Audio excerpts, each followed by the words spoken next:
Namaste Yogis.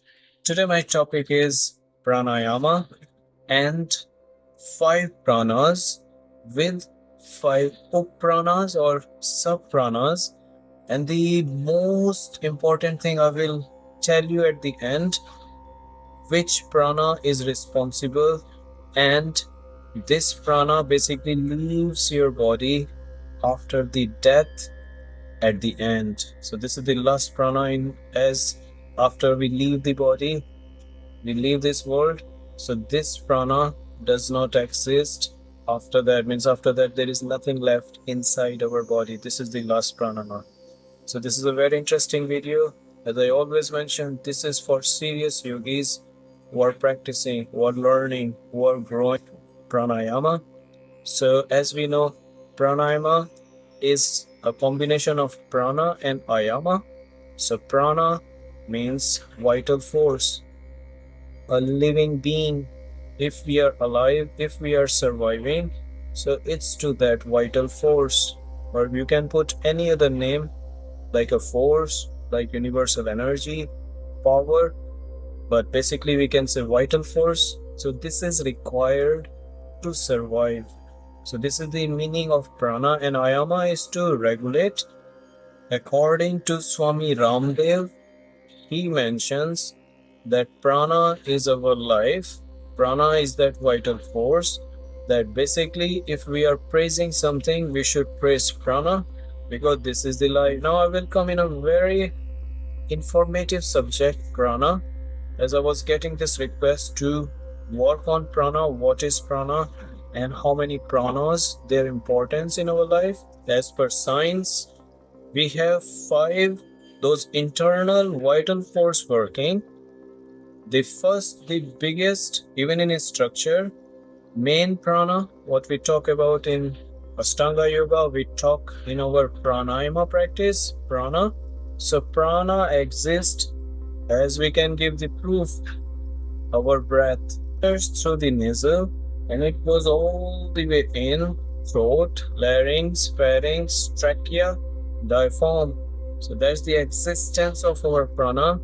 If we talk in yogic way, so it resides on the heart chakra. So this is the place of prana. First, I will start from lower body, which is called apan vayu or apan prana, and it's concerned with your excretory system to release, to detoxify. So this prana is responsible to go with that flow. And for your information, all the pranas, they have a direction and a flow, so they work in that flow. And for a yogi, what we need to understand, we need to know that we are awakening our prana, which is flowing up, and again it's concerned with our enlightenment, our liberation. So we are working on these pranas to active, to be healthy and to be mentally fit. Now the second prana after apan, we come on the central part, which is called saman prana. So this saman prana is responsible for our digestion. I would say that you may know these things, you will not find this information on other platforms. So it's important you may make your notes. So the saman prana is responsible for digestive tract. Now we come to the third, which is prana already, the main one. Number 4 is udan. Udan means it covers from throat to the top of your body. As I mentioned, the upper body, it has the influence of udan prana. So it helps for enlightenment. Again, a very informative thing, it helps for you to attain enlightenment. So basically at the end, when your energy enters to the third eye and then it hits to your crown chakra. As yoga, Ayurveda, they explain that the pranas, they have their working in the body, in the physical body. At the end, the last prana, what I'm talking about, Vyan prana, it takes the longest time to leave the physical body. This is very interesting to know all these 5 pranas, they're working. And now I will also cover 5 subpranas just for your information. So we have 5 main pranas, which are called Mahapran, and 5 Sukshma Prana.